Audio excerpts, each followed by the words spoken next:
Hello കൂട്ടുകാരെ, എൻ്റെ പേര് പരമേശ്വരൻ. ഇന്ന് നമ്മൾ നോക്കാൻ പോകുന്നത് +1 ഫിസിക്സിലെ 7ാമത്തെ ചാപ്റ്ററായ system of particles and rotational motion എന്ന് പറഞ്ഞ ചാപ്റ്ററിലെ 9ാമത്തെ സെഷനാണ്. ഈ ചാപ്റ്റർ നമ്മൾ തുടങ്ങിയപ്പോൾ തന്നെ പറഞ്ഞായിരുന്നു, നമ്മൾ എപ്പോഴും പഠിക്കുന്നത് ലീനിയർ മോഷൻ വെച്ചിട്ട് ആ ലീനിയർ മോഷൻ്റെ അനലോഗസായി അല്ലെങ്കിൽ ഇക്വലൻ്റായി വരുന്ന പ്രോപ്പർട്ടീസ് ആയിരിക്കും നമ്മൾ പറയുന്നത്. ഇന്നത്തെ സെഷനിൽ നമ്മൾ നോക്കാൻ പോകുന്നത് പ്രത്യേകിച്ച് അവയുടെ ആദ്യം കുറച്ച് റീക്യാപ്പും പിന്നെ ബാക്കി ഡിസ്കസ് ചെയ്യാത്ത കുറച്ച് കാര്യങ്ങളും, ഒരു 10 കാര്യങ്ങൾ ഞാൻ എഴുതിയിട്ടുണ്ട്. അപ്പോൾ ആദ്യം ഇനിഷ്യലി ഡിസ്കസ് ചെയ്ത കുറച്ച് കാര്യങ്ങൾ പറയും, അതൊരു റീക്യാപ്പ് ആയിരിക്കും. അതിനുശേഷം നമ്മൾ ഡിസ്കസ് ചെയ്യാത്ത ബാക്കിയുള്ള ഫിസിക്കൽ ക്വാണ്ടിറ്റീസിനെ കുറിച്ചായിരിക്കും, ഇക്വാലൻ്റായി വരുന്ന ഫിസിക്കൽ ക്വാണ്ടിറ്റീസിനെ കുറിച്ചായിരിക്കും പഠിക്കുന്നത്. അപ്പോൾ ഈ സെഷൻ മനസ്സിലാവണമെന്നുണ്ടെങ്കിൽ പ്രീവിയസ് സെഷൻസ് ഒന്ന് കണ്ടിട്ട് വരുന്നത് നല്ലതായിരിക്കും. അപ്പോൾ ആ സെഷൻസ് എല്ലാം കാണണം എന്നുള്ളവർ ഇവിടെ കാർഡ്സിൽ പോയാൽ ആ സെഷൻസ് എല്ലാം കിട്ടുന്നതായിരിക്കും, അല്ലെങ്കിൽ താഴെ ഡിസ്ക്രിപ്ഷനിൽ ഞാൻ അവയുടെ എല്ലാം ലിങ്ക്സ് കൊടുക്കുന്നതായിരിക്കും. ഇന്നത്തെ സെഷൻ തുടങ്ങുന്ന മുന്നേ ഞാൻ റിക്വസ്റ്റ് ചെയ്തോട്ടെ, ഫിസിക്സ് പഠിക്കുമ്പോൾ എല്ലാവരും മനസ്സിലാക്കി പഠിക്കാൻ ശ്രമിക്കുക. മനസ്സിലാക്കി പഠിച്ചു കഴിഞ്ഞാൽ നിങ്ങൾക്ക് വളരെ ഇഷ്ടത്തോടെ ഈ സബ്ജക്റ്റ് പഠിക്കാൻ പറ്റും. ആൻഡ് ബേസിക്സ് മനസ്സിലാക്കി കഴിഞ്ഞാൽ തന്നെ നിങ്ങൾക്ക് ഏത് പരീക്ഷയ്ക്കും, എൻട്രൻസ് ആയാലും തിയറി ആയാലും നിങ്ങൾക്ക് ഈസിയായി മാർക്ക് സ്കോർ ചെയ്യാൻ പറ്റുന്നതായിരിക്കും. അപ്പോൾ ഞാൻ വളരെ എളുപ്പമായി പറഞ്ഞു തരാൻ ശ്രമിക്കാം. പക്ഷെ നിങ്ങൾക്ക് എന്ത് മനസ്സിലായില്ല എന്നുണ്ടെങ്കിലും ദയവേത് അത് കമൻസിൽ പോയി എഴുതുക. നിങ്ങളുടെ ഡൗട്ട്സ് ക്ലിയർ ചെയ്യാൻ ഞാൻ കമൻസ് വായിക്കുന്നതായിരിക്കും. അതേപോലെ നോട്ട്സ് വേണം എന്നുള്ള കുട്ടികൾ ഞാൻ പഠിപ്പിക്കുമ്പോൾ ഇടയ്ക്ക് ഞാൻ പറഞ്ഞുതരാം. ആ സമയം വീഡിയോ ഒന്ന് പോസ് ചെയ്തിട്ട് ഈ ബോർഡിലുള്ള കാര്യങ്ങൾ സ്ക്രീൻഷോട്ട് ആയിട്ട് എടുത്ത് വെക്കുകയോ അല്ലെങ്കിൽ നോട്ട്സ് ആയിട്ട് ഒന്ന് എഴുതിയെടുക്കുകയോ ചെയ്യുക. അതാണ് ബെസ്റ്റ് മെത്തേഡ് നോട്ട്സ് കിട്ടാൻ വേണ്ടിയിട്ട്. അപ്പോൾ നമുക്ക് സെഷനിലോട്ട് പോകാം. ഞാൻ പറഞ്ഞ പോലെ നമ്മൾ റൊട്ടേഷണൽ ആൻഡ് ട്രാൻസ്ലേഷൻ മോഷൻ്റെ അനലോഗ്സ് പഠിക്കാൻ പോവുകയാണ്. എന്തെല്ലാമാണ് പ്രോപ്പർട്ടീസ്, അതിന് അനലോഗസ് ആയി റൊട്ടേഷണൽ മോഷനിൽ എന്തൊക്കെ പ്രോപ്പർട്ടീസ് വരുന്നു എന്നുള്ളത് നമ്മൾ പഠിക്കുന്നതായിരിക്കും. അപ്പോൾ ഇതെല്ലാം ഡീറ്റെയിൽഡായി മനസ്സിലാക്കണമെന്നുണ്ടെങ്കിൽ പ്രീവിയസ് സെഷൻസ് ഒന്ന് കാണുക. കാരണം ഇതിലെ കുറേ കാര്യങ്ങളെല്ലാം നമ്മൾ വളരെ ഡീറ്റെയിൽഡായി പ്രീവിയസ് സെഷൻസിൽ ഡിസ്കസ് ചെയ്തിട്ടുണ്ട്. അങ്ങനെയാണെങ്കിൽ ആദ്യം നമുക്ക് നോക്കാം എന്താണ് ആദ്യത്തെ പ്രോപ്പർട്ടി. ലീനിയർ മോഷൻ പറഞ്ഞു കഴിഞ്ഞാൽ തന്നെ നമുക്കറിയാം മോഷനിൽ വരുന്ന ആദ്യത്തെ പ്രോപ്പർട്ടി ഡിസ്പ്ലേസ്മെന്റ് ആണ്. ഡിസ്പ്ലേസ്മെന്റ് എന്ന് പറഞ്ഞു കഴിഞ്ഞാൽ നമുക്കറിയാം ദൂരം, അതിനെ തന്നെയാണ് നമ്മൾ പറയുന്നത് final position minus initial position. ഞാൻ ഇവിടെ നിൽക്കുന്നു, ഞാൻ കുറച്ച് ദൂരം പോയി കഴിഞ്ഞാൽ എൻ്റെ ഫൈനൽ പൊസിഷനിൽ നിന്നും എൻ്റെ ഇനീഷ്യൽ പൊസിഷൻ ഞാൻ മൈനസ് ചെയ്ത് കഴിഞ്ഞാൽ എനിക്ക് ദൂരം കിട്ടും. അത് നമുക്ക് എക്സ് എന്ന് പറയാം. വലിയൊരു ദൂരമാണെങ്കിൽ അതൊരു ഡിഫറൻഷ്യൽ ഫോമിൽ പറയണമെന്നുണ്ടെങ്കിൽ dx എന്ന് പറയാം, ചേഞ്ച് ഇൻ ഡിസ്റ്റൻസ് എന്ന് ഞാൻ പറയുവാണ്. അതിന് റൊട്ടേഷണൽ അനലോഗസ് പറയുവാണ് എന്നുണ്ടെങ്കിൽ റൊട്ടേഷണൽ മോഷൻ വരുന്നത്, റൊട്ടേഷണൽ മോഷൻ എന്ന് പറഞ്ഞു കഴിഞ്ഞാൽ നമുക്കറിയാം റൊട്ടേഷണൽ മോഷൻ ആവാം സർക്കുലർ മോഷൻ ആവാം, രണ്ടിലും നമുക്കിത് പറയാം. എങ്ങനെയാണ് വരുന്നത്? ഒരു വസ്തു സർക്കിളിൽ പോവുകയാണ് എന്ന് വിചാരിക്കാം. ഓക്കെ, റൊട്ടേഷണൽ മോഷൻ എന്ന് പറഞ്ഞു കഴിഞ്ഞാൽ ഞാനിപ്പോൾ ഇവിടെ നിൽക്കുന്നു, ഞാൻ കടന്ന് കറങ്ങുന്നു, ഇതാണ് റൊട്ടേഷണൽ മോഷൻ. അതേസമയം സർക്കുലർ മോഷൻ എന്ന് പറഞ്ഞാൽ ഞാനൊരു സർക്കിളിൽ ഓടുന്നു. രണ്ടിനും നമുക്ക് ഈ അനലോഗസ് പറയാം. എങ്ങനെയാണ് വരുന്നത്? ഒരു സർക്കിൾ പോവുകയാണെന്ന് വിചാരിക്കാം, ഒരു ഉറുമ്പ് പോവുകയാണെന്ന് വിചാരിക്കാം. ഇവിടെ മുതൽ ഇവിടെ വരെ പോയി, എ മുതൽ ബി വരെ പോയി എന്ന് വിചാരിക്കാം. അങ്ങനെയാണെങ്കിൽ അത് സെൻറ്ററിൽ ഒരു ആംഗിൾ സബ്റ്റൻ്റെയും ഓക്കെ, ആ ആംഗിൾ ആണ് നമ്മളിവിടെ ആംഗുലാർ ഡിസ്പ്ലേസ്മെന്റ് എന്ന് പറയുന്നത്. തീറ്റ എന്ന് പറയാം, ഡിഫറൻഷ്യൽ ഫോമിൽ എഴുതിയാൽ ഒരിക്കൽ കൂടി ഡി തീറ്റ എന്ന് നമുക്ക് എഴുതാൻ പറ്റുന്നതായിരിക്കും. ഓക്കെ, ഇനി ഈ ഡി തീറ്റ ഉണ്ട്, നമുക്ക് അതിൽ നിന്നും dx കണ്ടുപിടിക്കണം, അല്ലെങ്കിൽ ഇത് രണ്ടും തമ്മിലുള്ള റിലേഷൻഷിപ്പ് കണ്ടുപിടിക്കണം. അതാണ് ഞാൻ ഇവിടെ എഴുതാൻ പോകുന്നത്. ഓക്കെ, അപ്പോൾ എനിക്ക് ഡി തീറ്റ ഉണ്ട്, ഈ എ ബി ആണ് dx എന്ന് നമ്മൾ പറയുന്നത്. അപ്പോൾ ഡി തീറ്റയിൽ നിന്നും dx കണ്ടുപിടിക്കണം എന്നുണ്ടെങ്കിൽ എനിക്ക് ആദ്യം ഈ സർക്കിളിൻ്റെ റേഡിയസ് അറിയണം. ഡി തീറ്റയും ആറും ഉണ്ടെങ്കിൽ dx കണ്ടുപിടിക്കാൻ എനിക്ക് r ഇൻറ്റു ഡി തീറ്റ ചെയ്താൽ മതിയായിരിക്കും. ഇത് വളരെ ഇമ്പോർട്ടൻ്റ് ആണ്. ഇത് വളരെ ഡീറ്റെയിൽ ആയിട്ട് നമ്മൾ പ്രീവിയസ് സെഷൻസിൽ നമ്മൾ ഡിസ്കസ് ചെയ്തിട്ടുണ്ട്. സർക്കുലർ മോഷൻ എന്ന് പറഞ്ഞ് ചാപ്റ്റർ നമ്പർ 4ൽ ലാസ്റ്റ് സെഷൻ 8th സെഷൻ നമ്മൾ ഡിസ്കസ് ചെയ്തിട്ടുണ്ട്. അതല്ലാന്നുണ്ടെങ്കിൽ ഇതിൻ്റെ ഇനീഷ്യൽ സെഷൻ ഈ ചാപ്റ്ററിൽ തന്നെ 7ാമത്തെ ചാപ്റ്ററിൽ തന്നെ ഇനീഷ്യൽ സെഷൻസ് എല്ലാത്തിനും ലിങ്ക് ഞാൻ താഴെ കൊടുക്കുന്നതായിരിക്കും. വളരെ ഡീറ്റെയിൽഡായി ഇത് മനസ്സിലാക്കണമെന്നുണ്ടെങ്കിൽ ആ സെഷൻസ് കണ്ടാൽ മതി. ഇപ്പോൾ ഇത്രയും ഓർത്താൽ മതി. r ഇൻറ്റു ഡി തീറ്റ ചെയ്ത് കഴിഞ്ഞാൽ ആംഗുലാർ ഡിസ്പ്ലേസ്മെന്റിൽ നിന്നും നമുക്ക് ലീനിയർ ഡിസ്പ്ലേസ്മെന്റ് കിട്ടുന്നതായിരിക്കും. ഓക്കെ, അങ്ങനെയാണെങ്കിൽ നെക്സ്റ്റ് പ്രോപ്പർട്ടിയിലോട്ട് നമുക്ക് പോകാം. വെലോസിറ്റി, വേഗത എന്ന് നമ്മൾ മലയാളത്തിൽ പറയുന്ന പ്രോപ്പർട്ടി. അതിന് നമ്മൾ v കൊണ്ടായിരിക്കും പറയുന്നത്. ഈ v എങ്ങനെയാണ് കണ്ടുപിടിക്കുന്നത്? ഈ x അറിയാം, ഡിസ്പ്ലേസ്മെന്റ് അറിയാം എന്നുണ്ടെങ്കിൽ ആ ഡിസ്പ്ലേസ്മെന്റിനെ ടൈം കൊണ്ട് ഡിഫറൻഷിയേറ്റ് ചെയ്ത് കഴിഞ്ഞാൽ change in displacement divided by change in time എടുത്തു കഴിഞ്ഞാൽ എനിക്ക് വെലോസിറ്റി കിട്ടും. അപ്പോൾ അത് എഴുതണം എന്നുണ്ടെങ്കിൽ എനിക്ക് dx ഡിവൈഡഡ് ബൈ dt എന്ന് എനിക്ക് എഴുതാം. ഓക്കെ, അതിന് കറസ്പോണ്ടിങ് ആയി റൊട്ടേഷണൽ മോഷനിൽ വരുന്ന അനലോഗസ് പ്രോപ്പർട്ടി എന്ന് പറയുന്നത് ആംഗുലാർ വെലോസിറ്റി ആണ്. ഞാൻ ആംഗുലാർ v എന്ന് എഴുതിയിട്ടുണ്ട്. നിങ്ങൾ നോട്ട്സ് എഴുതുമ്പോൾ ആംഗുലാർ വെലോസിറ്റി എന്ന് എഴുതിക്കൊള്ളുക. ആംഗുലാർ വെലോസിറ്റി നമ്മൾ പറയുന്നത് ഒമേഗ കൊണ്ടായിരിക്കും. ഓക്കെ, ഒമേഗ എന്ന് പറയുന്നത് ഇതേപോലെ തന്നെ ഇവിടെ dx ബൈ dt വന്നു കഴിഞ്ഞാൽ ഇവിടെ d theta divided by dt വരും. ഓക്കെ, എന്താണോ ആ ഇവിടെ ഉള്ള പ്രോപ്പർട്ടി അതിന്റെ അനലോഗസ് ഡിവൈഡഡ് ബൈ ടൈമിന് അനലോഗസ് ഇല്ല, അതുകൊണ്ട് രണ്ട് സ്ഥലത്തും ടൈം തന്നെ വരും. ഓക്കെ, ഇനി ഈ v തന്നു കഴിഞ്ഞാൽ ഈ ഒമേഗ കണ്ടുപിടിക്കണം എന്നുണ്ടെങ്കിൽ ഒരിക്കൽ കൂടി ഞാൻ നേരത്തെ പറഞ്ഞ പോലെ ആ സർക്കിൾ ഉണ്ട്, ആ സർക്കിളിലാണ് വസ്തു പോകുന്നത്, അതിനൊരു ആംഗുലാർ വെലോസിറ്റി ഉണ്ട്. അങ്ങനെയാണെങ്കിൽ അതിന് ലീനിയർ വെലോസിറ്റി കണ്ടുപിടിക്കണം എന്നുണ്ടെങ്കിൽ ഒമേഗ ഉണ്ട്, അതിന്റെ റേഡിയസ് ഉണ്ടെന്ന് വിചാരിക്കാം. അങ്ങനെയാണെങ്കിൽ v കണ്ടുപിടിക്കണം എന്നുണ്ടെങ്കിൽ എനിക്ക് r ഇൻറ്റു ഒമേഗ ചെയ്ത് കഴിഞ്ഞാൽ എനിക്ക് v കിട്ടുന്നതായിരിക്കും. ഒരിക്കൽ കൂടി ഇതെല്ലാം നമ്മൾ നേരത്തെ ഡീറ്റെയിൽ ആയി ഡിസ്കസ് ചെയ്തിട്ടുണ്ട്. ഇനി മൂന്നാമത് ആക്സലറേഷൻ. ആക്സലറേഷൻ നമ്മൾ ത്വരണം എന്ന് മലയാളത്തിൽ പറയും. ആക്സലറേഷൻ കിട്ടാൻ വേണ്ടിയിട്ട് ഈ ലീനിയർ വെലോസിറ്റിനെ എനിക്ക് ടൈം കൊണ്ട് ഡിഫറൻഷിയേറ്റ് ചെയ്താൽ മതി. Change in velocity divided by change in time ചെയ്ത് കഴിഞ്ഞാൽ എനിക്ക് ആക്സലറേഷൻ കിട്ടും. അപ്പോൾ നമുക്ക് ഡിഫറൻഷ്യൽ ഫോമിൽ എഴുതണമെങ്കിൽ dv ഡിവൈഡഡ് ബൈ dt എന്ന് എനിക്ക് എഴുതാം. ഓക്കെ, അതിന് കറസ്പോണ്ടിങ് ആയി അല്ലെങ്കിൽ അനലോഗസ് ആയി റൊട്ടേഷണൽ മോഷനിൽ വരുന്ന പ്രോപ്പർട്ടിയാണ് ആംഗുലാർ ആക്സലറേഷൻ. ആംഗിൾ എത്ര വേഗത്തിൽ മാറുന്നു എന്നുള്ള കാര്യം അതിന് നമുക്ക് ആൽഫ കൊണ്ട് വിളിക്കാം. ഈ ആൽഫ എന്ന് പറയുന്നത് ഇവിടെ dv/dt ആയിരുന്നു. അപ്പോൾ അതിന്റെ അനലോഗസ് എഴുതണമെന്നുണ്ടെങ്കിൽ d വിക്ക് പകരം ഒമേഗ ആയിരിക്കും. അപ്പോൾ d ഒമേഗ ഡിവൈഡ് ബൈ ടൈമിന് അനലോഗസ് ഇല്ല, അപ്പോൾ താഴെ dt തന്നെ വരും. അപ്പോൾ d omega divide by dt ആയിരിക്കും ഇവിടുത്തെ ഇക്വേഷൻ എന്ന് പറയുന്നത്. ഒരിക്കൽ കൂടി എനിക്ക് ഈ ആൽഫ ഉണ്ട്, ആ സർക്കിളിന്റെ റേഡിയസ് ഉണ്ട് എന്ന് വിചാരിക്കാം. അതായത് ആംഗുലാർ ആക്സലറേഷൻ ഉണ്ട്, സർക്കിളിന്റെ റേഡിയസ് ഉണ്ട് എന്നുണ്ടെങ്കിൽ എനിക്ക് ലീനിയർ ആക്സലറേഷൻ കിട്ടും. എങ്ങനെയാണ് ചെയ്യുന്നത്? a = r × ആൽഫ ചെയ്ത് കഴിഞ്ഞാൽ എനിക്ക് ആംഗുലാർ ആക്സലറേഷനിൽ നിന്നും ലീനിയർ ആക്സലറേഷൻ കിട്ടുന്നതായിരിക്കും. ഇതും നമ്മൾ നേരത്തെ ഡിസ്കസ് ചെയ്യാറുണ്ട്. കഴിഞ്ഞ സെഷനിൽ നമ്മൾ ഇക്വേഷൻസ് ഓഫ് ലീനിയർ മോഷൻ എങ്ങനെയാണ് റൊട്ടേഷണൽ മോഷൻ വരുന്നത് എന്നുള്ളത് നമ്മൾ ഡിസ്കസ് ചെയ്യാറുണ്ട്. ഇക്വേഷൻ ഓഫ് ലീനിയർ മോഷൻ 3 എനിക്കറിയാം. ഈ 3 ഇക്വേഷൻസും എനിക്ക് കറസ്പോണ്ടിങ് ആയി റൊട്ടേഷണൽ മോഷൻ എഴുതണം എന്നുണ്ടെങ്കിൽ ഞാൻ ഇവിടെ എഴുതി കാണിക്കാൻ പോവാണ്. ആദ്യം v = u+at പകരം നമുക്ക് ω_f final angular velocity, v എന്ന് പറയുന്നത് ഫൈനൽ വെലോസിറ്റി ആണ്. അപ്പോൾ ഇവിടെ ഫൈനൽ ആംഗുലാർ വെലോസിറ്റി u എന്ന് പറയുന്നത് initial angular velocity plus at പകരം a ന് പകരം ആൽഫ എഴുതും. t തന്നെയാണ്. ഓക്കെ, കാരണം t ന് അനലോഗസ് ഇല്ല. ആദ്യത്തെ കിട്ടി. രണ്ടാമത്തെ s = ut + ½ s ന് പകരം θ ut ω_i initial velocity angular velocity × t plus ½ half × alpha t² ആയിരിക്കും. മൂന്നാമത് v² - u² = 2as. അപ്പോൾ ω_f² - ω_i². Final angular velocity square minus initial angular velocity square = 2as ന് പകരം 2 × ആൽഫ × θ. അതായത് കറസ്പോണ്ടിങ് അനലോഗസ് എഴുതി കഴിഞ്ഞാൽ എനിക്ക് റൊട്ടേഷനിലുള്ള ഇക്വേഷൻസ് ഓഫ് മോഷൻ കിട്ടുന്നതായിരിക്കും. ഇത് നമ്മൾ കഴിഞ്ഞ സെഷനിൽ വളരെ ഡീറ്റെയിൽ ആയി ഡിസ്കസ് ചെയ്തു, ഒരു പ്രോബ്ലം ചെയ്തായിരുന്നു. അതിനുശേഷം നമുക്ക് മാസ് നോക്കാം. മാസ് എന്ന് പറയുന്ന ഒരു വസ്തുവിന്റെ തൂക്കം, ഞാൻ വെറുതെ പറയുകയാണ്, ഇപ്പോൾ ഈ വസ്തുവാണെന്ന് പറഞ്ഞാൽ ഈ വസ്തുവിന്റെ തൂക്കം. മാസ് എന്ന് പറയുന്നത് ഒരു വസ്തുവിന്റെ ഇനർഷ്യനെ കാണിക്കുന്ന പ്രോപ്പർട്ടിയാണ്. ഒരു വസ്തു നിങ്ങൾ തള്ളി നീക്കാൻ ശ്രമിച്ചു കഴിഞ്ഞാൽ, ഇപ്പോൾ ഞാൻ പറയുവാണ് ഈ ഒരു വസ്തുവിനെ എനിക്ക് തള്ളി നീക്കണമെന്നുണ്ടെങ്കിൽ എനിക്ക് പെട്ടെന്ന് തള്ളി നീക്കാം. പക്ഷേ അതായത് ഒരു വലിയ പാറക്കല്ലിനെ എനിക്ക് തള്ളി നീക്കണമെന്നുണ്ടെങ്കിൽ ഭയങ്കര ബുദ്ധിമുട്ടായിരിക്കും. എന്തുകൊണ്ടാണ്? ഇതിന്റെ മാസ് വളരെ കുറവാണ്. അപ്പോൾ ഇതിന്റെ ഇനർഷ്യ കുറവായിരിക്കും. ഇനർഷ്യ എന്ന് പറഞ്ഞു കഴിഞ്ഞാൽ അതിന് റെസ്റ്റ് ചെയ്യാനുള്ള താല്പര്യം അല്ലെങ്കിൽ മൂവ് ചെയ്തുകൊണ്ടിരിക്കാനുള്ള താല്പര്യം. എന്തായാലും റെസ്റ്റ് ചെയ്യാൻ ഇതിന് താല്പര്യം കുറവാണ്. അപ്പോൾ എനിക്ക് പെട്ടെന്ന് ഇതിനെ നീക്കാൻ പറ്റും. അതായത് ഒരു പാറക്കല്ലാണെങ്കിൽ മാസ് കൂടുന്നു, അപ്പോൾ റെസ്റ്റ് ചെയ്യാനുള്ള താല്പര്യവും കൂടും. അപ്പോൾ അതിനെ നീക്കാൻ എനിക്ക് ബുദ്ധിമുട്ടായിരിക്കും. അപ്പോൾ മാസ് എന്ന് പറയുന്നത് ഇനർഷ്യയുടെ ഒരു ഇൻഡിക്കേറ്റർ ആണ് ലീനിയർ മോഷനിൽ. അതിന്റെ റൊട്ടേഷണൽ അനലോഗസ് ആയ മൊമെന്റ് ഓഫ് ഇനർഷ്യ, ഇത് നമ്മൾ സെക്ഷൻ നമ്പർ 6-7 നമ്മൾ വളരെ ഡീറ്റെയിൽ ആയിട്ട് പറഞ്ഞായിരുന്നു. അത് നമ്മൾ I എന്ന് പറയും. ഓക്കെ, ഇത് എങ്ങനെയായിരിക്കും കണക്ട് ചെയ്യുന്നത് നമുക്കറിയാം. I എന്ന് പറയുന്നത് σ_m r² എന്നുള്ളത് നമ്മൾ പഠിച്ചായിരുന്നു. ഒരു സിസ്റ്റം ഓഫ് പാർട്ടിക്കിളിൽ n നമ്പർ ഓഫ് പാർട്ടിക്കിൾ ഉണ്ടെന്ന് വിചാരിക്കുക, കുറേ പാർട്ടിക്കിൾസ് ഉണ്ട്. അങ്ങനെയാണെങ്കിൽ ഓരോ പാർട്ടിക്കിളിന്റെയും മാസ് എടുക്കുക, അതിന്റെ ഒറിജിൻ പോയിന്റിൽ നിന്നുമുള്ള ഡിസ്റ്റൻസ് കണ്ടുപിടിക്കുക, എന്നിട്ട് അതിന്റെ സ്ക്വയർ എടുക്കുക, എന്നിട്ട് അത് മൾട്ടിപ്ലൈ ചെയ്യുക. ഈ രണ്ട് കാര്യങ്ങളും മാസും r-ന്റെ സ്ക്വയർ, എന്നിട്ട് അത് ഓരോ പാർട്ടിക്കിളിനെ സം ചെയ്തെടുത്തു കഴിഞ്ഞാൽ ആ ടോട്ടൽ പാർട്ടിക്കിളിന്റെ മൊമെന്റ് ഓഫ് ഇനർഷ്യ നമുക്ക് കിട്ടും എന്നുള്ളത് പറഞ്ഞായിരുന്നു. ഇത് ഓരോ പാർട്ടിക്കിൾ എങ്ങനെ വരും എന്നുള്ളത് കഴിഞ്ഞ സെഷനിൽ നമ്മൾ വളരെ ഡീറ്റെയിൽ ആയിട്ട് പറഞ്ഞായിരുന്നു. സെഷൻ നമ്പർ 7 and 8 നമ്മൾ ഡീറ്റെയിൽ ആയി ഡിസ്കസ് ചെയ്തിട്ടുണ്ട്. ഇനി അടുത്ത പ്രോപ്പർട്ടിയിലോട്ട് നമുക്ക് പോകാം, മൊമെന്റം. ഓക്കെ, മൊമെന്റത്തിന് നമ്മൾ P എന്ന് പറയും. P = മാസ് × വെലോസിറ്റി എന്ന് നമുക്കറിയാം. ഇതിന്റെ റൊട്ടേഷണൽ ഇക്വാലന്റ് ആയ ആംഗുലാർ മൊമെന്റം, അത് നമ്മൾ സെഷൻ 3 or 4 രണ്ടിൽ നമ്മൾ വളരെ ഡീറ്റെയിൽ ആയിട്ട് നമ്മൾ ഡിസ്കസ് ചെയ്തിട്ടുണ്ടായിരുന്നു. എങ്ങനെയാണ് അത് വരുന്നത് നമ്മൾ അവിടെ പഠിച്ചായിരുന്നു. ആംഗുലാർ മൊമെന്റം L എന്ന് പറയുന്നത് σr×p എന്ന് നമ്മൾ പഠിച്ചായിരുന്നു. ഓക്കെ, ഒരു സിസ്റ്റം ഓഫ് പാർട്ടിക്കിൾ ഉണ്ടെന്ന് വിചാരിക്കാം. ആ സിസ്റ്റം ഓഫ് പാർട്ടിക്കിൾ കുറേ പാർട്ടിക്കിൾ ഉണ്ട്. ഓരോ പാർട്ടിക്കിളിന്റെയും റേഡിയസ് ഓഫ് റൊട്ടേഷനും ആ കറസ്പോണ്ടിങ് പാർട്ടിക്കിളിന്റെ മൊമെന്റവും അറിയാമെന്നുണ്ടെങ്കിൽ അത് രണ്ടും മൾട്ടിപ്ലൈ ചെയ്ത് എല്ലാ പാർട്ടിക്കിളിനെ സം ചെയ്തെടുത്തു കഴിഞ്ഞാൽ ആ സിസ്റ്റം ഓഫ് പാർട്ടിക്കിളിന്റെ ആംഗുലാർ മൊമെന്റം കിട്ടും എന്നുള്ള കാര്യം നമ്മൾ അവിടെ വളരെ ഡീറ്റെയിൽ ആയി പഠിച്ചായിരുന്നു. അങ്ങനെയാണെങ്കിൽ ആംഗുലാർ മൊമെന്റം എനിക്ക് റൊട്ടേഷണൽ മോഷനിൽ എങ്ങനെ എഴുതാം എന്നുള്ളത് നമ്മൾ നോക്കിയിട്ടില്ല. എന്ന് വെച്ചാൽ ഇവിടെ നമുക്കറിയാം P ഓരോന്നിനും നമ്മൾ നോക്കിയായിരുന്നു. ഇവിടെ v = dx/dt എന്ന് പറഞ്ഞു. അപ്പോൾ ω = dθ/dt. അപ്പോൾ x ഉള്ള സ്ഥലത്ത് തീറ്റ നമ്മൾ സബ്സ്റ്റിറ്റ്യൂട്ട് ചെയ്തു. അതേപോലെ a = dv/dt എന്നറിയാം.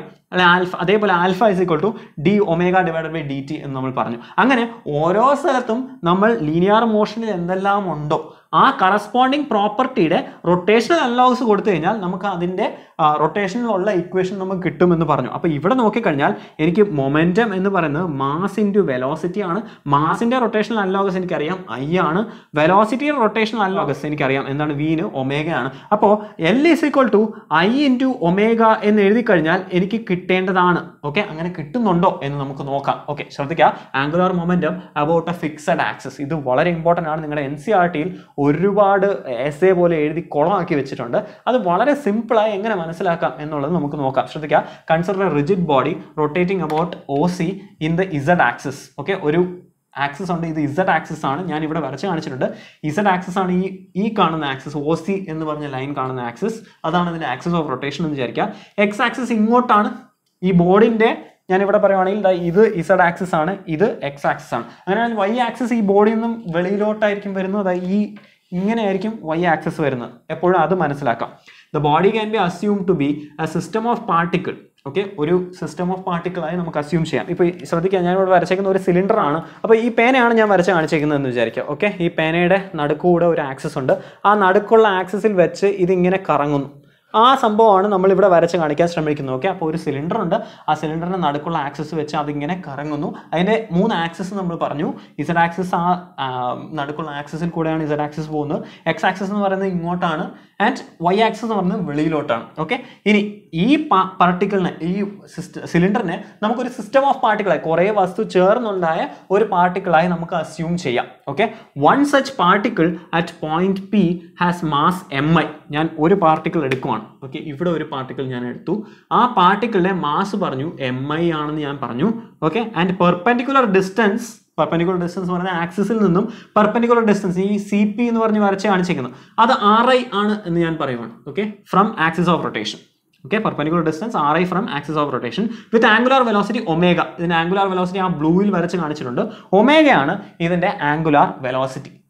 അങ്ങനെയാണെങ്കിൽ നമുക്ക് ഒരു ഒറിജിൻ പോയിന്റ് നമുക്ക് കൺസിഡർ ചെയ്യാം. ഇതിന്റെ സെന്റർ പോയിന്റ് ഈ ഞാൻ നേരത്തെ പറഞ്ഞ പോലെ ഈ പേനയാണ് ഇത് കടന്ന് കറങ്ങുന്നത്. ഓക്കെ, ഈ പേനയുടെ തൊപ്പിയിലാണ് ഞാനൊരു പോയിന്റ് എടുത്ത് കാണിച്ചതെന്ന് വിചാരിക്കുക, ഇപ്പുറത്തെ സൈഡ്. ഓക്കെ, അങ്ങനെയാണെങ്കിൽ ഈ പേനയുടെ സെന്റർ ഉണ്ടാവും, may be centre of gravity എന്ന് ഞാൻ പറയുകയാണ്. അത് ഇവിടെ എവിടെയെങ്കിലും ആയിരിക്കും. ഓക്കെ, ആ പോയിന്റിൽ നിന്നും ഈ പോയിന്റിലോട്ട് ഞാൻ ഒരു ലൈൻ വരച്ചേക്കണം. അതാണ് ഈ OP. ഓക്കെ, എന്നിട്ട് ഈ O എന്ന് പറഞ്ഞ ഒറിജിൻ പോയിന്റിൽ ഞാൻ ആംഗുലാർ മൊമെന്റം കണ്ടുപിടിക്കാൻ പോവുകയാണ്. Okay, angular momentum about O ഞാൻ കണ്ടുപിടിക്കാൻ പോവാണ്. ഓക്കെ, അപ്പോൾ അതിനെ ഞാൻ Li എന്ന് പറയുന്ന ആ വസ്തുവിന്റെ ആംഗുലാർ മൊമെന്റത്തിനെ ഞാൻ Li എന്ന് പറഞ്ഞു. നമ്മളിപ്പോൾ പറഞ്ഞതേ ഉള്ളൂ, ആംഗുലാർ മൊമെന്റം കണ്ടുപിടിക്കാൻ നമുക്ക് R ക്രോസ് P ചെയ്താൽ മതി. ഒരു വസ്തുവിന്റെ ആംഗുലാർ മൊമെന്റം കണ്ടുപിടിച്ചിട്ട് അതിനെ എല്ലാം ആഡ് ചെയ്ത് കഴിഞ്ഞാൽ എനിക്ക് ടോട്ടൽ സിസ്റ്റം ഓഫ് പാർട്ടിക്കിൾ കിട്ടും. അപ്പോൾ ആദ്യം ഒരു പർട്ടിക്കുലർ വസ്തുവിന്റെ R ക്രോസ് P എനിക്ക് കണ്ടുപിടിക്കണം. അപ്പോൾ ഈ R എന്ന് പറയുന്നത് ഇവിടെ ഞാൻ പറഞ്ഞു, ഈ ഒറിജിനിൽ നിന്നും ഇതുവരെയുള്ള ഡിസ്റ്റൻസ് ആണ് R, അതായത് OP. അപ്പോൾ OP അതാണ് R ക്രോസ് P, അതിന്റെ ആംഗുലാർ മൊമെന്റം PI എന്ന് ഞാൻ പറയുവാണ്. ഓക്കെ, ഇനി OP നെ എനിക്ക് എങ്ങനെ എഴുതാം? ട്രയാങ്കിൾ നോക്കുക, ട്രയാങ്കിൾ OCP എഴുതുക നോക്കുക. ഓക്കെ, OP എന്ന് പറയുന്നത് ഇങ്ങോട്ടാണ് ഇരിക്കുന്നത്. Okay, law of vector addition വെച്ചിട്ടോ OP ന് പകരം എനിക്ക് OC പ്ലസ് CP എന്ന് പറയാം. ഓക്കെ, പണ്ട് പറഞ്ഞിട്ടുള്ള പോലെ ഞാൻ തിരുവനന്തപുരത്ത് നിൽക്കുവാണ്. തിരുവനന്തപുരത്ത് നിന്നും ഞാൻ കൊച്ചിയിൽ പോയി, എന്നിട്ട് കൊച്ചിയിൽ നിന്നും ഇടുക്കിയിൽ പോയി. അപ്പോൾ ഞാൻ തിരുവനന്തപുരത്ത് നിന്നും ഇടുക്കിയിൽ പോയ എഫക്റ്റ് ആണ്. അപ്പോൾ തിരുവനന്തപുരത്ത് നിന്നും ഇടുക്കിയിൽ പോയി എന്ന് പറയുന്നതിന് പകരം തിരുവനന്തപുരത്ത് നിന്ന് കൊച്ചി പോയി, കൊച്ചിയിൽ നിന്ന് ഇടുക്കി പോയി എന്ന് നമുക്ക് പറയാം. അതേപോലെ ഇവിടെ OP എന്ന് പറയുന്നതിന് പകരം എനിക്ക് എന്ത് പറയാം? OP is equal to OC plus CP എന്ന് എനിക്ക് പറയാം. ഓക്കെ, അത് സബ്സ്റ്റിറ്റ്യൂട്ട് ചെയ്ത് കഴിഞ്ഞാൽ എന്ത് കിട്ടും? ഇവിടെ OC plus CP into PI എന്ന് എനിക്ക് എഴുതാം, ക്രോസ് PI. ഓക്കെ, ഇത് ഓപ്പൺ ചെയ്ത് കഴിഞ്ഞാൽ എന്ത് കിട്ടും? Li is equal to OC cross PI plus CP cross PI. Okay, ഇനി ശ്രദ്ധിക്കുക, നമ്മൾ ക്രോസ് പ്രോഡക്റ്റ് ആണ് എടുക്കാൻ പോകുന്നത്. ക്രോസ് പ്രോഡക്റ്റ് എടുക്കുമ്പോൾ ആദ്യം ഇതിന്റെ ക്രോസ് പ്രോഡക്റ്റ് ഞാൻ പറയുവാണ്. OC എന്ന് പറയുന്നത് Z ആക്സിസിൽ ഇരിക്കുവാണ്. ഓക്കെ, ഇതിന്റെ വെലോസിറ്റി നോക്കുക, ഈ സാധനം ഇങ്ങനെ കടന്ന് കറങ്ങുവാണ്. അപ്പോൾ പേനയുടെ കേസാണ് ഞാൻ പറഞ്ഞത്. അപ്പോൾ പേനയുടെ കേസ് പറയുവാണെന്നുണ്ടെങ്കിൽ ഇതിന്റെ ആംഗുലാർ മൊമെന്റം, ഈ പോയിന്റിന്റെ ആംഗുലാർ മൊമെന്റം എന്ന് പറയുന്നത് എന്നെ നോക്കിയായിരിക്കും, അതായത് അകത്തോട്ടായിരിക്കും, എന്നിലോട്ടായിരിക്കും. ഓക്കെ, അതായത് Y ആക്സിസിലായിരിക്കും. ഓക്കെ, അകത്തോട്ടോ പുറത്തോട്ടോ വന്നു കഴിഞ്ഞാൽ Y ആക്സിസ് ആണെന്ന് ഞാൻ പറഞ്ഞു. ഇത് Z ആക്സിസ്, ഇത് X ആക്സിസ്, അകത്തോട്ടാണ് Y ആക്സിസ്. ഓക്കെ, അപ്പോൾ അതിന്റെ ആംഗുലാർ മൊമെന്റം എന്ന് പറയുന്നത് Y ആക്സിസിലായിരിക്കും, ഇങ്ങോട്ടായിരിക്കും. ഓക്കെ, അപ്പോൾ അതെനിക്ക് അകത്തോട്ട് വരച്ചാൽ കാണിക്കാൻ പറ്റില്ല, അതുകൊണ്ടാണ് ഞാൻ അങ്ങനെ വരച്ചേക്കുന്നത്. ഓക്കെ, അപ്പോൾ അത് y ആക്സിസിലാണ്. അപ്പോൾ ഇവിടെ നമ്മൾ വരച്ചത് OC എന്ന് പറയുന്നത് നമ്മൾ പറഞ്ഞു അത് Z ആക്സിസിലാണ്. ക്രോസ് PI എന്ന് പറയുന്നത് y ആക്സിസിലാണ്. അതിന്റെ മൊമെന്റം y ആക്സിസിലാണ്, കാരണം അത് പോകുന്നത് അങ്ങോട്ടായിരിക്കും. അങ്ങനെ ആണെന്നുണ്ടെങ്കിൽ Z ക്രോസ് y ആക്സിസ് നമ്മൾ ചെയ്ത് കഴിഞ്ഞാൽ എനിക്ക് കിട്ടുന്നത് x ആക്സിസിലായിരിക്കും. ഈ കിട്ടുന്ന പ്രോഡക്റ്റ് x ആക്സിസിലായിരിക്കും. അതെങ്ങനെ മനസ്സിലാക്കണം എന്ന് വെച്ച് കഴിഞ്ഞാൽ നമുക്കറിയാം റൈറ്റ് ഹാൻഡ് റൂൾ നമുക്കറിയാം. ചാപ്റ്റർ നമ്പർ 4 നമ്മൾ വളരെ ഡീറ്റെയിൽ പഠിച്ചിട്ടുണ്ട്. OC പോകുന്ന ഡയറക്ഷനിൽ ആദ്യത്തെ വെക്ടർ ഡയറക്ഷൻ നമ്മൾ കൈവയ്ക്കുക, റൈറ്റ് ഹാൻഡ് വെക്കുക. എന്നിട്ട് രണ്ടാമത്തെ വെക്ടർ ഡയറക്ഷനിൽ അകത്തോട്ടാണല്ലോ പോകുന്നത് വെലോസിറ്റി. അപ്പോൾ ആ ഡയറക്ഷനിൽ എൻ്റെ ഈ 4 ഫിംഗേഴ്സ് പോയിന്റ് ചെയ്യുക. എൻ്റെ തമ്പ് ഏത് ഡയറക്ഷനിൽ പോയിന്റ് ചെയ്യുന്നു അതിലായിരിക്കും ആ ക്രോസ് പ്രോഡക്റ്റ് ചെയ്ത് കിട്ടിയതിന്റെ വെലോസിറ്റി വരുന്നത്. അപ്പോൾ തമ്പ് ദാ ഇങ്ങോട്ടാണ്, അതായത് x ആക്സിസിലാണ് ഇത് വരുന്നത്. ഇനി രണ്ടാമത്തെ നോക്കുക, CP ക്രോസ് PI. CP എന്ന് പറയുന്നത് ഒരിക്കൽ കൂടി ഞാൻ പറയുവാണ്, CP ദാ ഇങ്ങോട്ട് പോകുന്നു. ഓക്കെ, CP ഇങ്ങനെ, എന്നിട്ട് ആംഗുലാർ വെലോസിറ്റി അകത്തോട്ടാണ്. അപ്പോൾ ഞാൻ ഫിംഗേഴ്സ് അങ്ങോട്ട് പോയിന്റ് ചെയ്യുന്നു. അപ്പോൾ എൻ്റെ തമ്പ് പോയിന്റ് ചെയ്തേക്കുന്ന ഡയറക്ഷനിലായിരിക്കും ഇതിന്റെ റിസൾട്ട് വരുന്നത്. അതായത് Z ആക്സിസിലായിരിക്കും ഡയറക്ഷൻ വരുന്നത്. ഇത് x ആക്സിസ് ആണ്. ക്രോസ് y ആക്സിസ് ചെയ്ത് കഴിഞ്ഞാൽ എനിക്ക് Z ആക്സിസിലായിരിക്കും ഇതിന്റെ റിസൾട്ടന്റ് വരുന്നത്. ഓക്കെ, ഇനി ശ്രദ്ധിക്കുക, ഈ ടോട്ടൽ ആംഗുലാർ വെലോസിറ്റി എന്ന് പറയുന്നത് ഞാൻ നേരത്തെ പറഞ്ഞു ഇത് ഒരു പോയിന്റിന്റെ ആണ്. ഓക്കെ, ഈ ഒരു പോയിന്റിന്റെ ആംഗുലാർ വെലോസിറ്റിയാണ് ഞാൻ LI എടുത്തത്. അങ്ങനെയാണെങ്കിൽ എനിക്ക് ക്യാപിറ്റൽ L കിട്ടണം എന്നുണ്ടെങ്കിൽ എനിക്ക് സിഗ്മ LI ചെയ്യണം. ഓക്കെ, സിഗ്മ LI എന്ന് പറഞ്ഞു കഴിഞ്ഞാൽ sigma OC cross PI plus sigma CP cross PI ആയിരിക്കും. x ആക്സിസിൽ ഇതിനൊരു സിമെട്രി ഉണ്ട്. ഞാൻ ഈ ഒരു പർട്ടിക്കുലർ വസ്തുവിനെ ഞാൻ x ആക്സിസിൽ വെച്ച് മുറിക്കുവാണെന്ന് വിചാരിക്കാം. അങ്ങനെയാണെങ്കിൽ ഇതിന് കറസ്പോണ്ടിങ് ആയി ഇപ്പുറത്ത് ഒരു പോയിന്റ് ഉണ്ടാവും. അപ്പോൾ ഇതിന് എത്ര ആംഗുലാർ മൊമെന്റം അങ്ങോട്ടുണ്ടോ അകത്തോട്ടുണ്ടോ അത്രയും ആംഗുലാർ മൊമെന്റം ഇവിടെ ഒരു പോയിന്റിന് പുറത്തോട്ടുണ്ടോ. ഓക്കെ, അതേപോലെ ഞാൻ ഇവിടെ ഒരു പോയിന്റ് കൺസിഡർ ചെയ്ത് കഴിഞ്ഞാൽ അതിന് ഇങ്ങോട്ടായിരിക്കും ആംഗുലാർ മൊമെന്റം. അതേപോലെ എനിക്ക് ഇപ്പുറത്തൊരു പോയിന്റ് കൺസിഡർ ചെയ്യാം, അതിന് ഇങ്ങോട്ടായിരിക്കും ആംഗുലാർ മൊമെന്റം. അപ്പോൾ എഫക്റ്റീവ്ലി ഇതിന്റെ സിഗ്മ OC ക്രോസ് PI ചെയ്ത് കഴിഞ്ഞാൽ ഒരു സിമെട്രിക് ബോഡി ആണെങ്കിൽ ഈ സിഗ്മ OC ക്രോസ് PI എന്ന് പറയുന്നത് 0 ആയിപ്പോവും. അപ്പോൾ ശ്രദ്ധിച്ച് മനസ്സിലാക്കുക, സിമെട്രിക് ബോഡി ആണെങ്കിൽ ഓരോ പോയിന്റ് ഞാൻ എടുക്കുന്ന ഓരോ പോയിന്റ്, കാരണം x ആക്സിസിലാണ് ഇത് വരുന്നത്, x ആക്സിസിൽ ഞാൻ എടുക്കുന്ന ഓരോ പോയിന്റിനും കറസ്പോണ്ടിങ് ആയി അപ്പുറത്ത് ഒരു ഇക്വലന്റ് പോയിന്റ് ഉണ്ടാവും. എപ്പോഴാണ് ബോഡി സിമെട്രിക് ആകുമ്പോൾ. ഇവിടെ സിലിണ്ടർ ആണ്, സിമെട്രി x ആക്സിസിലും ഉണ്ട് y ആക്സിസിലും ഉണ്ട്. ഇതാണ് x ആക്സിസ്, y ആക്സിസിലും സിമെട്രി ഉണ്ട്. Z ആക്സിസിൽ മാത്രമാണ് ഇതിന് സിമെട്രി ഇല്ലാത്തത്. അപ്പോൾ ഇതിനും ഒന്നും സംഭവിക്കത്തില്ല സിഗ്മ എടുത്തു കഴിഞ്ഞാൽ. ഇത് സിഗ്മ എടുത്തു കഴിഞ്ഞാൽ 0 ആവും എപ്പോഴാണ് സിമെട്രിക് ബോഡി ആകുമ്പോൾ. അപ്പോൾ എനിക്ക് സിമെട്രിക് ബോഡി ആണെങ്കിൽ ഇതിന് എന്ത് പറയാം, ഇതിന്റെ എഫക്റ്റീവ് ഇക്വേഷൻ എന്ന് പറയുന്നത് സിഗ്മ CP ക്രോസ് PI ആവും. ഓക്കെ, ഞാൻ ഇവിടെ എഴുതുവാണ്. Okay, sigma CP cross PI എന്ന് പറയുന്നത് സിഗ്മ CPക്ക് പകരം എനിക്ക് എന്താണ് CP ഞാൻ പറഞ്ഞായിരുന്നു RI ആണ്. എന്താ പറഞ്ഞു, പെർപെൻഡിക്കുലർ ഡിസ്റ്റൻസ് RI. ഓക്കെ, അപ്പൊ RI ക്രോസ് PI എന്ന് പറയുന്നത് മൊമെന്റമാണ്.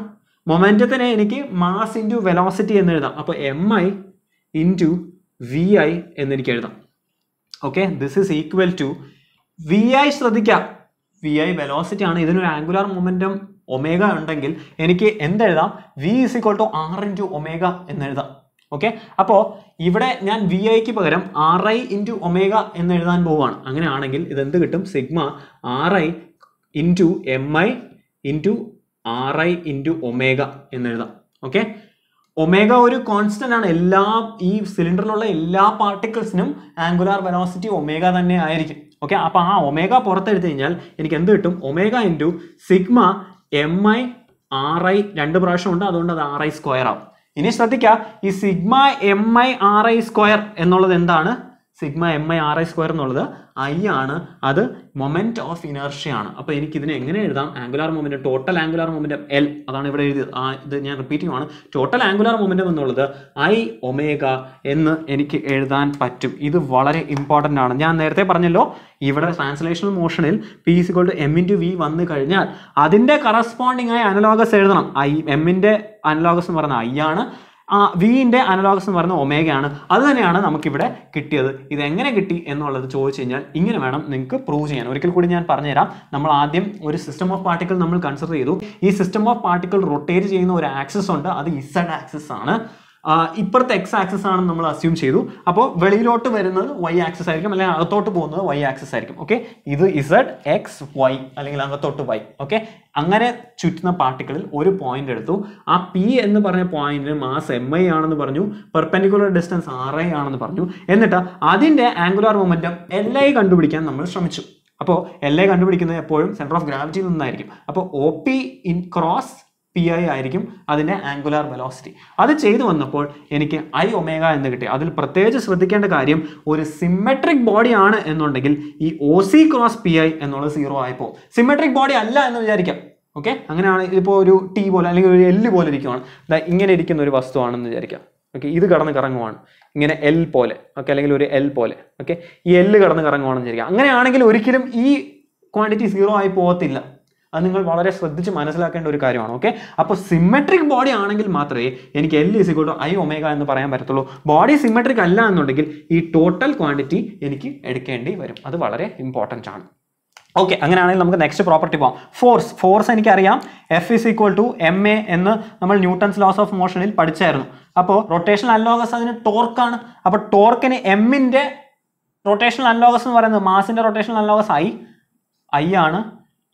എന്റെ rotational analogous acceleration rotational analogous angular acceleration. അപ്പോൾ ഐ ആൽഫ എന്ന് കിട്ടുന്നുണ്ടോ എന്ന് നമുക്ക് നോക്കാം. ശ്രദ്ധിക്കുക, ടോർക്ക് ഓൺ സിമെട്രിക് ബോഡീസ് എങ്ങനെ കിട്ടും എന്ന് നമുക്ക് നോക്കാം. ശ്രദ്ധിക്കുക, നമുക്ക് എപ്പോഴും അറിയാവുന്ന കാര്യം, ഈ ടോർക്ക് എന്ന് പറയുന്നത് D L by D T ആണെന്ന് നമുക്കറിയാം. ടോർക്ക്, എക്സ്റ്റേണൽ ടോർക്ക്, ഒരു വസ്തുവിലെ പുറത്തുള്ള എക്സ്റ്റേണൽ ടോർക്ക് എന്ന് പറയുന്നത് D L by D T ആണ്. എന്താണ് ഈ ആംഗുലാർ മൊമെന്റ് എന്ന് ആദ്യം മനസ്സിലാക്കുക. ആംഗുലാർ മൊമെന്റ് എന്ന് പറഞ്ഞു കഴിഞ്ഞാൽ ആദ്യം ലീനിയർ മൊമെന്റ് നമുക്ക് പറയാം. ലീനിയർ മൊമെന്റ് എന്ന് പറയുന്നത് ഒരു വസ്തുവിന് നീങ്ങാനുള്ള താല്പര്യമാണ്. എങ്ങനെയാണ് അത് മനസ്സിലാക്കേണ്ടത്? ഒരുത്തൻ എൻ്റെ ദേഹത്ത് ചൂടുകട്ട എടുത്ത് എറിഞ്ഞു എന്ന് വിചാരിക്കുക. ഒരിക്കൽ കൂടി ഞാൻ ഈ സെയിം എക്സാമ്പിൾ പറയുവാണ്. ആ ചൂടുകട്ടയ്ക്ക് ഭയങ്കര സ്പീഡായിരുന്നെങ്കിൽ അതിന് മൊമെന്റം കൂടിക്കഴിഞ്ഞാൽ എൻ്റെ ദേഹത്തൊന്ന് അടിക്കുമ്പോൾ എനിക്ക് ഭയങ്കര ഡാമേജ് ആയിരിക്കും. പക്ഷെ അത് പതുക്കെയാണ് വന്നതെന്നുണ്ടെങ്കിൽ എനിക്ക് വലിയ ഡാമേജ് ഒന്നും ഉണ്ടാകത്തില്ല. അപ്പോൾ ഒരു വസ്തുവിന് നീങ്ങാനുള്ള താല്പര്യം അല്ലെങ്കിൽ ലീനിയർ മോഷനിൽ നിൽക്കാനുള്ള താല്പര്യമാണ് മൊമെന്റം എന്ന് പറയുന്നത്. അതിൻ്റെ ഇക്വലൻ്റായ ആംഗുലാർ മൊമെന്റം വന്നു കഴിഞ്ഞാൽ ആ വസ്തുവിന് കറങ്ങാനുള്ള താല്പര്യമാണ്, കറങ്ങിക്കൊണ്ടിരിക്കാനുള്ള താല്പര്യമാണ്. ഓക്കെ, അപ്പോൾ ഈ കറങ്ങിക്കൊണ്ടിരിക്കാനുള്ള താല്പര്യം, അതായത് കറക്കം, ആ കറക്കം കൂടുകയോ കുറയുകയോ ചെയ്യുന്നു. അതാണ് ഡിഫറൻഷ്യൽ. സമയത്തിനനുസരിച്ച് ഈ കറക്കം മാറുന്നു എന്ന് പറയുന്നു. എങ്ങനെയാണ് മാറുന്നത്? ഒരു വസ്തുവിനെ ഞാൻ പിടിച്ച് തിരിച്ചാൽ മാത്രമേ ആ കറക്കം മാറത്തുള്ളൂ. ഞാൻ വെറുതെ ഈ വസ്തു ഇരിക്കുകയാണെങ്കിൽ അത് വെറുതെ ഇരിക്കും. ഞാൻ പിടിച്ച് കറക്കിയാൽ മാത്രമേ ഇത് അതിൻ്റെ ആംഗുലാർ മൊമെന്റം മാറത്തുള്ളൂ. ഓക്കെ, അങ്ങനെയാണെങ്കിൽ ഈ കറക്കുന്ന പരിപാടിയാണ് ടോർക്ക് എന്ന് പറയുന്നത്. അപ്പോൾ പുറത്തു നിന്നും ഞാൻ കറക്കിയില്ല എന്നുണ്ടെങ്കിൽ അതിൻ്റെ ആംഗുലാർ മൊമെന്റത്തിന് ചേഞ്ച് ഒന്നും സംഭവിക്കത്തില്ല. അല്ലെങ്കിൽ ഞാൻ പുറത്തുനിന്ന് കറക്കിയാൽ മാത്രമേ ചേഞ്ച് സംഭവിക്കത്തുള്ളൂ. അതാണ് ഈ എഴുതി കാണിക്കുന്നത്. Torque is equal to D L by D T എന്ന് നമുക്ക് എഴുതാം. അങ്ങനെയാണെങ്കിൽ ശ്രദ്ധിക്കുക, ടോർക്ക് എങ്ങനെയായിരിക്കും? Torque is equal to D L, L നമ്മൾ പറഞ്ഞു. അപ്പോൾ D by D T of എല്ലിന് പകരം എനിക്ക് എന്ത് എഴുതാം? ഐ ഇൻറ്റു ഒമേഗ എന്ന് എനിക്ക് എഴുതാം. ഐ എന്ന് പറയുന്നത് ആക്സിസ് മാറുന്നില്ല എന്നുണ്ടെങ്കിൽ, നമ്മളൊരു ഫിക്സഡ് ആക്സിസ് ആണ് എന്ന് പറഞ്ഞു. ഓക്കെ, ഫിക്സഡ് ആക്സിസ് ആണെങ്കിൽ ഐ ഒരു കോൺസ്റ്റന്റ് ആണ്. നമുക്കറിയാം, കഴിഞ്ഞ ദിവസം നമ്മൾ പഠിച്ചായിരുന്നു, ആക്സിസ് ഒന്നെങ്കിൽ ആക്സിസ് മാറണം, അല്ലെങ്കിൽ അതിൻ്റെ എങ്ങനെയാണോ ഈ മാസ് ഡിസ്ട്രിബ്യൂട്ട് ചെയ്തിരിക്കുന്നത് അത് മാറണം. മാസ് ഡിസ്ട്രിബ്യൂട്ട് ചെയ്യുന്നതൊന്നും മാറുന്നില്ല, ഈ വസ്തു അങ്ങനെ തന്നെ ഇരിക്കുവാണ്. ആക്സിസ് അതേ ആക്സിസിൽ തന്നെ നിൽക്കുകയാണെന്നുണ്ടെങ്കിൽ ഐ ഒരു കോൺസ്റ്റന്റ് ആണ്. അങ്ങനെയാണെങ്കിൽ ഈ ഐ പുറത്ത് വരും. അപ്പോൾ I into D by D T of omega എന്നെനിക്ക് എഴുതാം. എന്ന് പറഞ്ഞാൽ I into alpha. D by D T of omega അതാ ഇവിടെ എഴുതിയതേ ഉള്ളൂ. D omega by D T എന്ന് പറയുന്നത് ആൽഫയാണ്. അപ്പോൾ ഐ ഇൻറ്റു ആൽഫ എന്ന് കിട്ടി. അതാണ് നമുക്കിവിടെ കിട്ടിയത്. ഓക്കെ, ഇതിൻ്റെ റിലേഷൻഷിപ്പ്, ലീനിയർ മോഷൻ്റെ relationship tau is equal to sigma R cross P എന്നുള്ളത് നമ്മൾ നേരത്തെ പഠിച്ചതായിരുന്നു, നേരത്തെ ഡിറൈവ് ചെയ്തായിരുന്നു. ഇത് സെഷൻ നമ്പർ 2 or 3 നിങ്ങൾ നോക്കിയാൽ മതി. ഇനി അടുത്ത നോക്കാം. നമുക്ക് law of conservation of angular moment നമ്മൾ പറഞ്ഞത്, നമുക്ക് ഈ ടോർക്ക് വെളിയിൽ നിന്നും ആരെങ്കിലും കറക്കിയില്ല എന്നുണ്ടെങ്കിൽ, അതായത് ടോർക്ക് 0 ആയി കഴിഞ്ഞാൽ D L by D T is equal to 0 ആയിപ്പോൾ. പുറത്തുനിന്ന് ഞാൻ ഒരു വസ്തുവിനെ കറക്കിയില്ല എന്നുണ്ടെങ്കിൽ ഈ ആംഗുലാർ മൊമെന്റം ചേഞ്ച് ആവത്തില്ല എന്ന് പറഞ്ഞാൽ L is equal to a constant എന്ന് എനിക്ക് പറയാം. എൽ കോൺസ്റ്റന്റ് ആയി കഴിഞ്ഞാൽ, ഓക്കെ, എൽ നമ്മളിവിടെ ഐ ഒമേഗയാണ് പറഞ്ഞത്. അപ്പോൾ I omega is equal to constant, അല്ലെങ്കിൽ sigma R cross P is a constant, അങ്ങനെയും എടുക്കാം. ഓക്കെ, അപ്പോൾ I omega is equal to constant. അങ്ങനെയാണെങ്കിൽ I1 omega 1 is equal to I2 omega 2 എന്ന് എനിക്ക് പറയാം. ഇങ്ങനെയായിരിക്കും ക്വസ്റ്റ്യൻ വരുന്നത്. ഒന്നെങ്കിൽ ഒരു വസ്തുവിൻ്റെ മൊമെന്റ് ഓഫ് ഇനർഷ്യ മാറി, ഐ മാറി, അങ്ങനെയാണെങ്കിൽ എത്രയായിരിക്കും അതിൻ്റെ ആംഗുലാർ സ്പീഡിനെ ചേഞ്ച് വരുന്നത് എന്നുള്ളതായിരിക്കും ക്വസ്റ്റ്യൻ വരുന്നത്. ഓക്കെ, അപ്പോൾ ഇത്രയും മനസ്സിലായെന്ന് കരുതുന്നു. ഇതൊന്ന് നോട്ട്സ് എഴുതി എടുക്കുക. നമുക്ക് കണ്ടിന്യൂ ചെയ്യാം.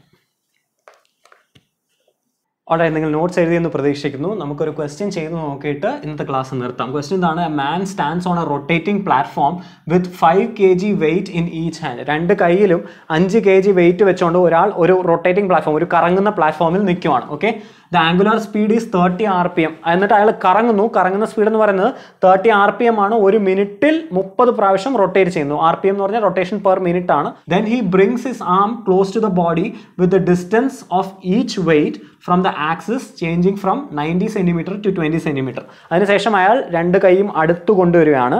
ഓക്കെ, 2 കൈയും അടുത്ത് കൊണ്ടുവരുമ്പോൾ ആദ്യം ഈ വെയിറ്റ് 90 cm ഇരുന്നത്. ആക്സിസിൽ നിന്നും അയാളാണല്ലോ കറങ്ങുന്നത്, അപ്പോൾ അയാളാണ് ആക്സിസ്. അപ്പോൾ ആക്സിസിൽ നിന്നും 90 cm ആയിരുന്നു. അതിൽ നിന്നും അടുത്ത് കൊണ്ടുവന്നപ്പോൾ അത് 20 cm മാറി ഈ റേഡിയസ് എന്ന് പറയുന്നത്. Okay, the moment of inertia of the man and the platform together is 7.6 kg/m².